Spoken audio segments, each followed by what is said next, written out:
네, 불효자보다는 효자가 낫다지만 효자 아들은 약이고 효자 남편은 독이다. 이런 말도 있죠. 그런데 효자 노릇을 하는 남편 때문에 너무 피곤하다면서 고충을 토로한 세댁의 사연이 들어왔는데요. 함께 좀 짚어보겠습니다.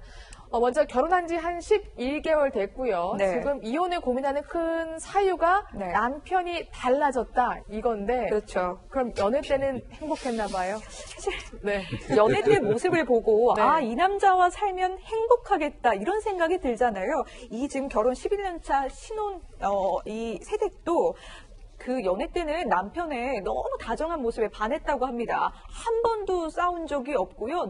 너무나도 다정해서 아, 훗날 내게 좋은 남편이 되겠다 이렇게 상상하곤 했다고 합니다. 특히 결혼 얘기가 오갈 때 남편이 돈이 없었지만 워낙 다정했고 자신에게 잘했기 때문에 결혼해서 내가 대출받아서 소박하게 시작하자는 마음으로 결혼 생활을 시작했다고 합니다. 네.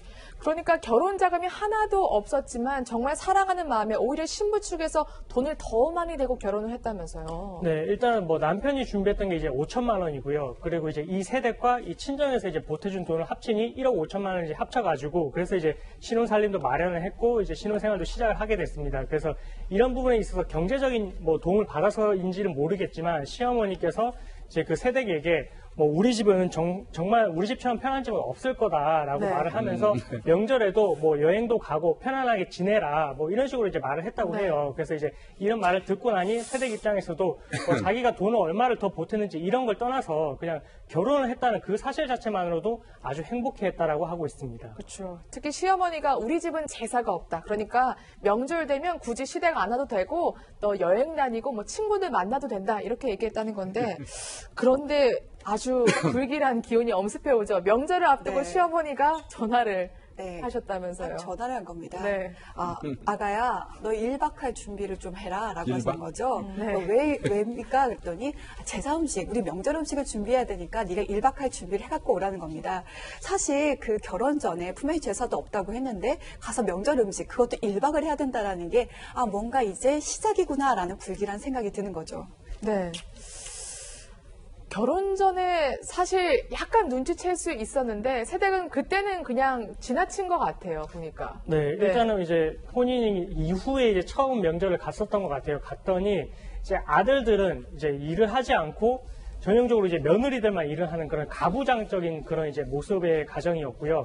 그리고 며느리 그 세댁이 말을 하기를 자기가 30여 년 동안 명절을 보내면서 이렇게 힘들었던 명절은 처음이었다라고 말을 네. 할 정도로 결혼 전에는 아마 그런 부분을 모르고 나서 결혼을 했고 결혼 이후에 명절 가서 아마 그런 부분을 좀 실감하게 되었던 것 같습니다. 네. 그럼 이게 이혼 소송에서 첫 번째 사유가 될 수 있을 것 같은데 제사가 없다고 했는데 제사가 엄청 많고 또 명절 때 굉장히 편하다고 했는데 명절 때 거의 일 더미가 몰려오고 이것도 이혼 사유가 될 수 있습니까 요즘엔요? 네, 이혼 사유는 사실 이제 네. 뭐 총 6가지가 있고 이제 마지막에 기타 혼인을 계속할 수 없는 그런 사유라고 하는데요.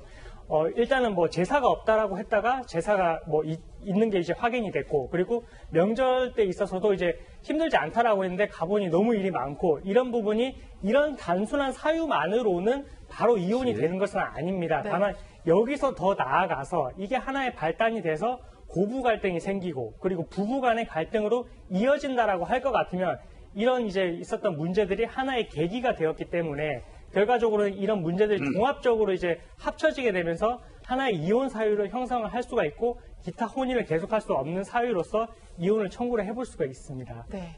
이 세댁도 처음부터 이혼을 생각했던 건 아닌 것 같습니다. 남편에게 좀 도와달라 예, 예. 이렇게 요청했다면서요. 아마 이 세댁도 그럴 거예요. 제사 없는 집이 어디 있습니까? 제사 없다고 그런다고 아예 없다고 생각하고 그거 철석같이 그게 결혼 조건의 중요한 요소로 보고 그 사람과 결혼한 건 아닐 거예요. 그렇죠. 그런데 네. 이거는 좀 이제 정도가 심하다는 데 문제가 있는 거죠. 아예 네. 그 전날 전화해서 와서 1박 하면서 일 죽어라고 하라는 그 통보, 일방적인 통보 받았잖아요.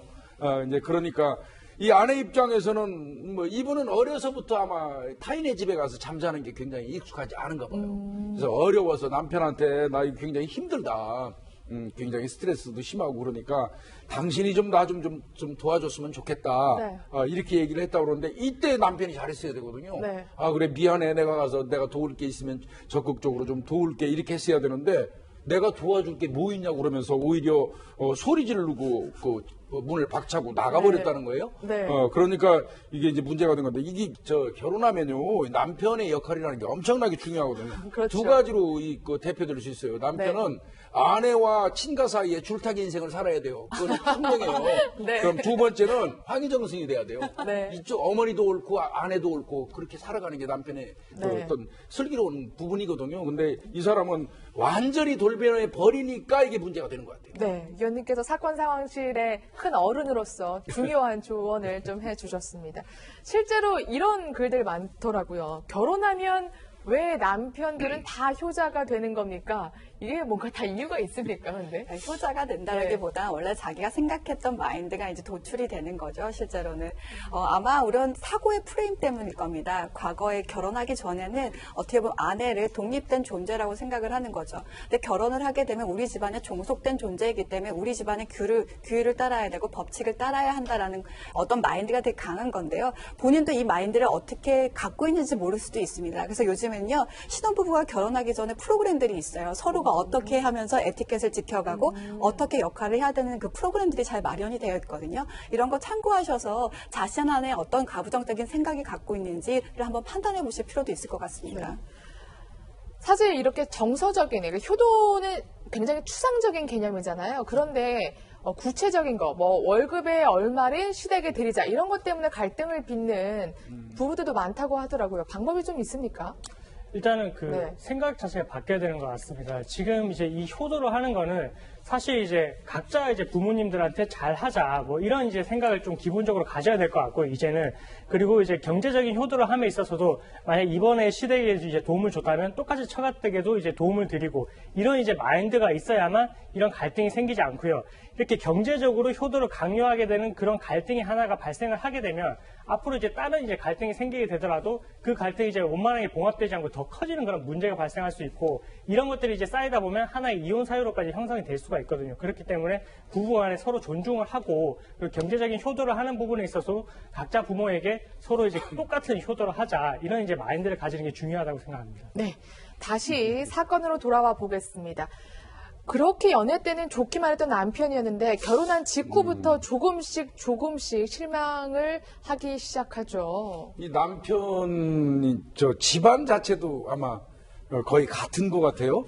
결혼식이 딱 끝나고 이제 신혼여행을 하기 위해서 이동 중에 이제 있는데 전화가 왔어요. 시어머니가 네. 빨리 그 형수가 니네 인사 못 받았다고 기분이 안 좋다고 그러니까 빨리 전화해라. 네. 그리고 일방적으로 전화 딱 끊었어요. 네. 그러니까 아내 입장에서는 깜빡했으니까 당황했겠죠. 여보 지금 언니 어떻게 보면 어떻게 됩니까? 이 며느리 간에 그 형님이 네.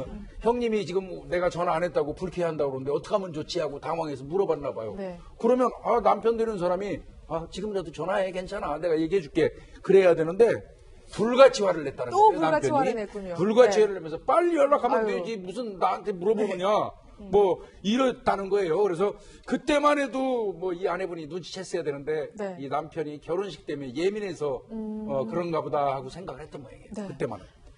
그런데 신혼여행지에서도 그렇게 실망스러운 사건이 많았다면서요. 아니 신혼여행지에 가서 콩달콩 사진도 찍고 둘러보기도 하고 그래야 되잖아요. 그런데 이 여성은 그 선물 사러 쇼핑몰 돌아다니기에 바빴대요. 바빴다고 합니다. 왜냐하면 이 남편이 시댁 선물을 사야 한다며 그렇게 쇼핑몰을 부인을 데리고 다녔던 겁니다. 그래서 이렇게 얘기했대요. 우리 엄마는 우리들 선물 사지 말고 형제들 거 사지 말고 그냥 너희들 걸 사고 놀아라고 얘기했으니까 우리 좀 그러자라고 남편한테 제안을 했더니 남편이 그 말을 고스란히 본인 형제들한테 전했다는 거예요. 까똑으로. 네. 그래서 당연히 남편 형제들이 화가 나죠. 아니 이걸 왜 전했는지 저는 이해가 되지 않아요. 근데 이제 네. 화가 난 이제 남편의 형제들이 참을 수 없다. 원하는 걸 사와라 하면서 그 신혼여행지에서 살 수 있는 품목들을 하나하나 보냈다고 합니다. 그거를 다 하나하나 사러 쇼핑몰을 돌아다녔다고 합니다.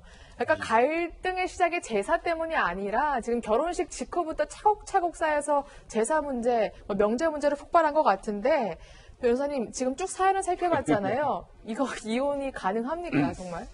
네. 일단은 만약에 이제 남편 측에서도 이혼에 대해서 동의를 한다면 쌍방이 이제 이혼 의사가 합치를 하기 때문에 이혼이 당연히 가능하고 뭐 재산 분할과 위자료 문제를 넘어갈 수가 있겠죠. 근데 지금 만약에 세댁만 이혼을 원하고 있고 남편 측에서는 원하지 않고 있는다고 했을 때는 결국 재판상 이혼으로 넘어가야 되는데 재판상 이혼 사유 중에는 배우자가 뭐 부모님에 대해서 이제 부당한 대우를 하거나 아니면 부모님들 세대가 이제 배우자에게 이제 부당한 대우를 했을 때 똑같이 이혼의 사유가 될 수가 있는데 이 사건 같은 경우에 일단은 이제 그 사건 내용이 이제 단편적이긴 하지만 일단은 뭐 명절간에 있어서도 이제 고부 간의 갈등도 어느 정도 있는 것 같고 그리고 이제 시댁 식구들을 통해서도 이제 어느 정도 이제 갈등이 쌓였던 것으로 생각이 돼서 이게 만약에 이제 계속적으로 종합적으로 앞으로도 이제 반복이 좀 더 된다라고 할 것 같으면 하나의 이혼 사유로 생각을 할 수가 있고 이혼도 받아들여질 것 같고 그리고 위자료에 있어서도 어느 정도 남편 가족 측에 책임을 물을 수는 있을 그래요? 것 같습니다. 그 아내 되시는 분이 너무 착한 것 같은데요.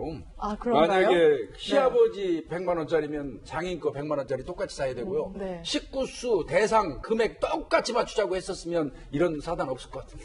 그렇죠. 네. 이 남편이 위원님만 같았어도 이런 일은 없었을 아니 텐데. 요즘에는 아마 대다수가 그렇게 하는 걸 알고 있습니다. 네. 똑같이. 알겠습니다. 예. 네. 저희가 실시간으로 질문 받고 있는 거 아시죠? 방송 보시다가 혹시 궁금한 점이 생각이 나신다면 여기 나와 있는 SNS로 남겨주시면 되겠습니다.